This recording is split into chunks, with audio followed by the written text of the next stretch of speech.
What's good, y'all? It's your girl Jamie back with another video. So today's video is going to be all about the different signs that indicate it's time to fall back, sis.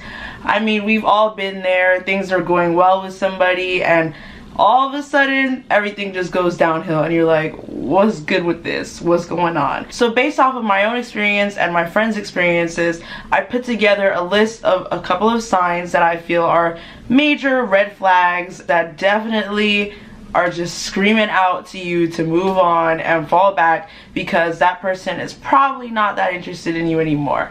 And all the signs, they apply to anyone. So fellas, including y'all, alright? This isn't just for my ladies, it's for everyone. That being said, let's get into the video. Here are a couple of signs that you need to move on and fall back.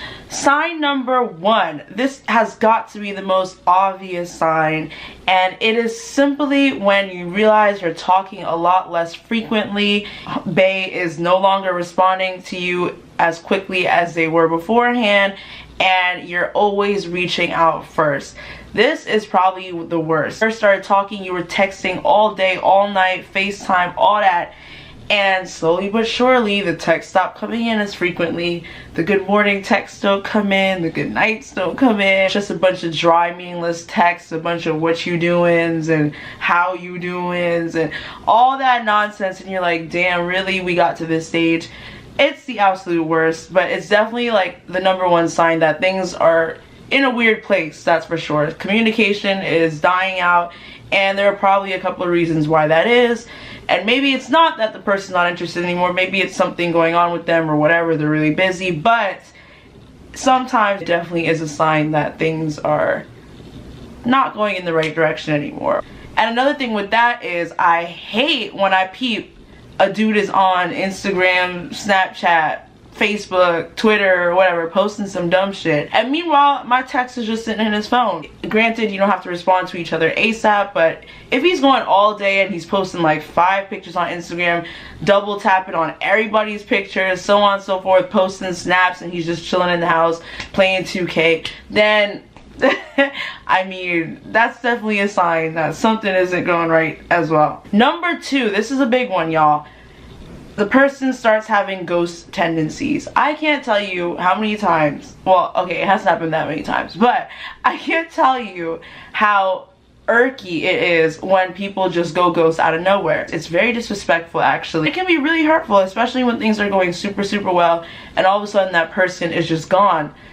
No responses to your messages, no response to your calls, nothing, and they leave you with no type of explanation. I think that's one of the worst things somebody can do, is just go ghost without any explanation. The least you could do is just be like, hey, I'm not feeling this anymore, deuces. You feel me? Don't go completely ghost. I can't see how people do that. But if the person you're messing with has ghost tendencies, one day they text you, the next week or 2 weeks later they hit you up again, there's no type of consistency, it's just annoying at this point, that's another sign, alright, I'm kind of over it. So throughout the video I'll probably share a little bit of my own personal stories, but I'll never forget, I had this one guy who we'd been talking like real cool, like real close for maybe 2 months or so, and he went ghost. He completely went ghost out of nowhere one day, and I didn't understand why. I was so hurt, I was really upset.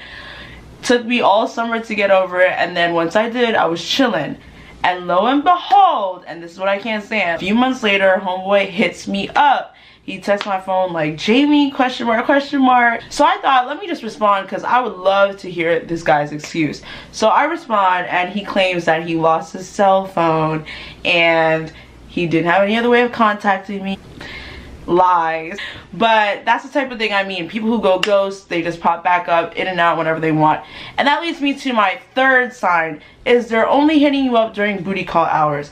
Now, it's one thing if you guys have that type of relationship and it's strictly that type of relationship. That's good, go ahead. But if you really like this person and they literally only hit you up between the hours of 11 and 4 a.m.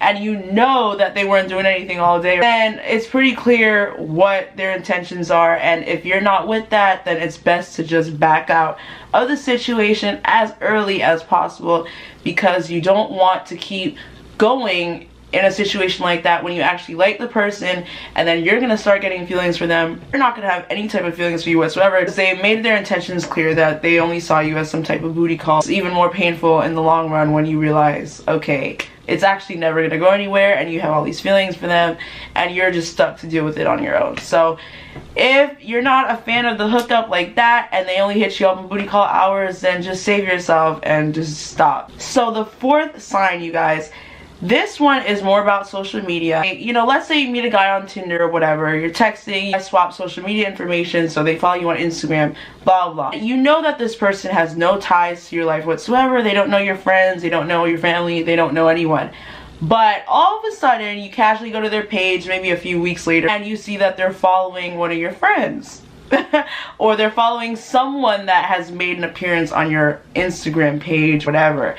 That to me is a huge sign that you don't need to be messing with that person like that. If they're already peeping your friend within like a few days of you guys talking, I don't really see the need to be adding someone else's friends on social media. Okay, you don't even know my friends, why are you trying to follow them? It's just very sus to me. It's very questionable behavior. I know sometimes following people is harmless, maybe you just like their feed, but y'all, sometimes you can just tell what homeboy is up to or homegirl is up to when they follow your friends out of nowhere. I know that a lot of people stop watching the person's Snapchats when they're no longer interested, or they just don't want to see their face anymore, or whatever the reason may be. But if you guys constantly used to be on each other's snaps and looking at each other's snap stories, and you realize that person hasn't watched your snap in like a week and they're posting up a storm, that's kind of questionable as well. And oftentimes it does kind of indicate that they're no longer interested or something of the sort. So another sign that it's time to fall back is when they never want to be caught dead in public with you.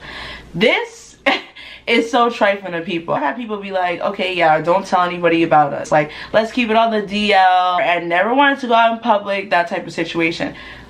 If you're in a situation like that, just no, it's not even worth your time. You deserve way better than someone who never wants to be seen in public with you. Like, it's just bizarre to me. Unless you're being trifling or you have like a bunch of other people you're talking to, I don't really see why I have to be so hush-hush about even knowing each other. I mean, some people really just don't even want anyone to know that you guys even know each other whatsoever. If someone tells you that, be like, bye, boy bye, or girl bye, deuces. No, you should never be ashamed to be in public with someone. So if that's how they're treating you, then it's a dub, sis. It's a dub. Another sign is that they just don't make you feel good about yourself. They don't make you feel happy.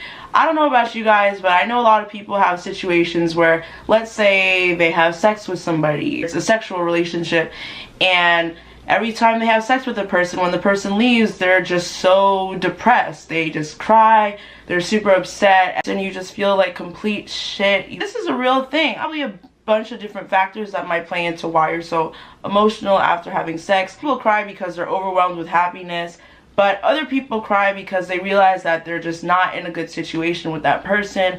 Yeah, maybe the sex is good. At the end of the day, they realize that they want more than that, and the person's just not giving it to them, or the person is just disrespectful as hell. And after you have sex, you kind of wonder, why did I do this? This person doesn't even deserve me. This person doesn't care about me. You're just overwhelmed with all these different feelings that make you so upset and so sad. If you constantly feel like you're dealing with that and having those type of emotions, it's probably a sign that you don't need to be messing with that person. It's not healthy for you. You're going through it. They don't even care. They don't even know what you're going through. Maybe that means having a conversation with them, or maybe it's something that lies deeper within yourself. But that's definitely something to look into. Another sign is your friends and family have bad vibes about this person. Now, I'm a little wary about this one because sometimes, as much as your friends want to have your best interests at heart, you can't always listen to what they're saying, because at the end of the day, only you really know how you feel with that one person. You know, your friends aren't in that relationship, your family isn't in a relationship, only you and that person. Make sure you have that good communication with that person before you listen to exactly what your friends tell you to do, because that can be dangerous and you end up ending things with somebody that you actually really cared about, but your friends just didn't like them for whatever reason. I hate to say it, but sometimes your friends really don't have the best intentions with stuff like that either. So just want to be a little bit mindful about listening to people who are in your ear about your relationship, or whoever you like, or who you're messing with. Do for yourself. Do whatever makes you feel happy and whatever makes you feel good. Have an open mind as well, and don't let everything that they say control how you feel about the person. Another sign is you constantly feel disrespected. This person never stands up for you in public if something were to go down. This person doesn't really show you much respect. That's a given, honey. Just keep it pushing. No one needs to be disrespected, and these people out here be real disrespectful. Especially nowadays. People can be very disrespectful, so just know your worth, know what you deserve, and don't put up for anything less. So let's say somebody likes you a lot more than you like them, and it's pretty clear from the jump that you guys are not on the same page and you're not nearly as interested in that person as they are in you. Let them go. Do not lead and string people along. I hate hearing about people who do that. It's not about having your cake and eating it too. That's really not cool. It's very disrespectful, especially if that person really likes you and you know that you're not going to give them what they want. So just set them free and let them do their own thing. And if you do care about that person, then you will have the heart to set them free and not waste their time, because that's just not fun for anyone. It's pretty terrible to just be strung along and then it just goes to shit. Alright guys, so those were a few of the signs that I've noticed usually indicate that something is fishy and it's time to move on. Yes, a lot of them are pretty basic and obvious, but they are definitely signs that we should all be mindful of when we peep game, okay? So thank you guys so much for watching. Make sure to like, subscribe, and comment below. Let me know a couple of the signs that you notice or you feel are important for people to look out for as well. Drop those in a comment below, and make sure to check out all my other videos. Bye!